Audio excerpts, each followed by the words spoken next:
जय जगन्नाथ मु सोनी आपन स्वागत करुच्ची Soni kitchen and blog channel को आशा करुच्ची जगन्नाथ कृपारू आपण मैंने समस्ते भलर थे जो था भलर था सुरक्षित था वीडियो को फास्ट टू लास्ट जाए देखुए जदि पसंद आसला गोटे लाइक करेंगे फ्रेंड सहित शेयर करेंगे आ चैनल जदि नुआ अच्छा चैनल गोटे सब्सक्राइब करने तो डे नक चलते स्टार्ट करवा आज टिप्स अच्छे आपणकर काख तलू बेक जो कला पड़ जाइए जगह गुड़िक आम केमी भल से छड़े पारिबा। तो काख तल आउ बेक जगह गुड़िक जन जनकर बहुत कला पड़ जाए सब बिल्कुल कला छाड़ न थाए तो आस्ते आस्ते ताको न छड़ेले से कला जाक जमी जाए जमिकी बेसी माने मोटा आकार कलाटा हो जाए माने आउ छाड़ी न थाए तो सहजे से आप सब चेष्टा करेंगे आपंकर जमी कम कम कला दाग पड़ी ताकू आपड़ केमी छड़ेबे न छड़ेले यहाँ बहुत असुंदर भी देखा जाए आप गोटे पदा को बाहर आपंकर बेकटा भी तो लुचबनी तो बेक कला गुड़िक पूरा फुटिकी बाहरी थाए तो पुओ झील आपको समस्ते यूज करेंगे तो से देखो ये मुझे गली गोटे चामच हलदी गुंड एबे नहीं जावा ये लेंबू तो लेंबू को मुझे चिपुड़ नौची आउ किसी जिनस यूज करेंगे तो लेंबू आउ हलदी गुंड को भल भाव में आप मिसई ने ये पानी पकईकी गोलेबेनी केवल लेंबू रस ही आप हलदी गुंड को गोले नियंतु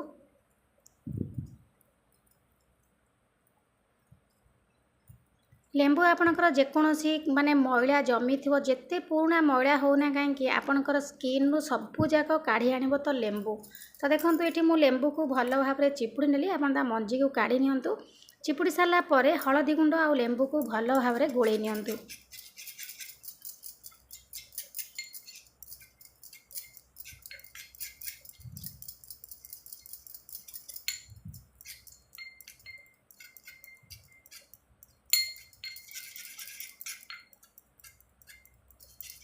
देखो ये हलदी गुंड आ लेंबू को मुझे भल भाव में मिसई नहीं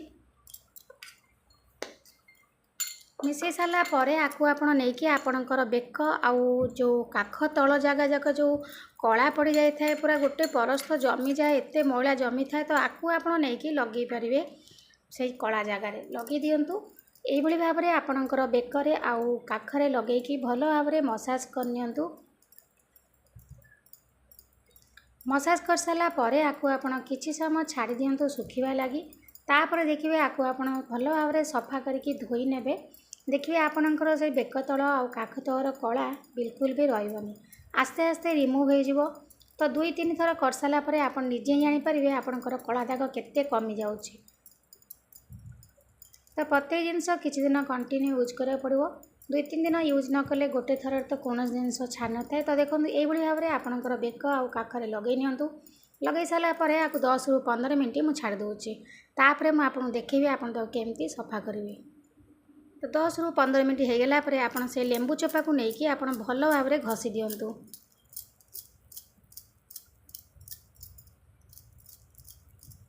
जोटे बहुत सुंदर रेमेडी या साइड इफेक्ट किसी ना आपको समस्ते यूज करेंगे छोट पिला भी आपको लगे पारे जो कला जाक जो पड़ो से जगह ही लगे ने देखिए आपंकर कला जाक पूरा छाड़ीज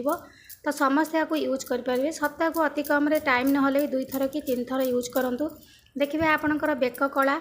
आउ काखर कला किछि भी आउ रहिबनी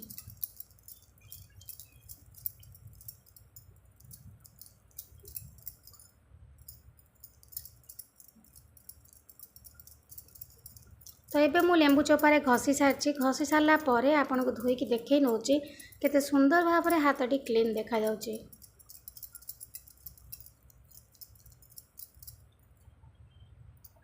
तो ये देखो मु 15 ରୁ 20 मिनट रखला परे मो हाथ को भल भाव में धोई नहीं धोई सारा पर केते सुंदर भाव में ग्लोइंग कर माने गोटे थर यूज कला परे आपन जब 2 ରୁ 3 थर यूज करेंगे ताले केते सुंदर सफा देखा आपणकर सबुजाक मैला को पूरा झिकिकी काढ़देव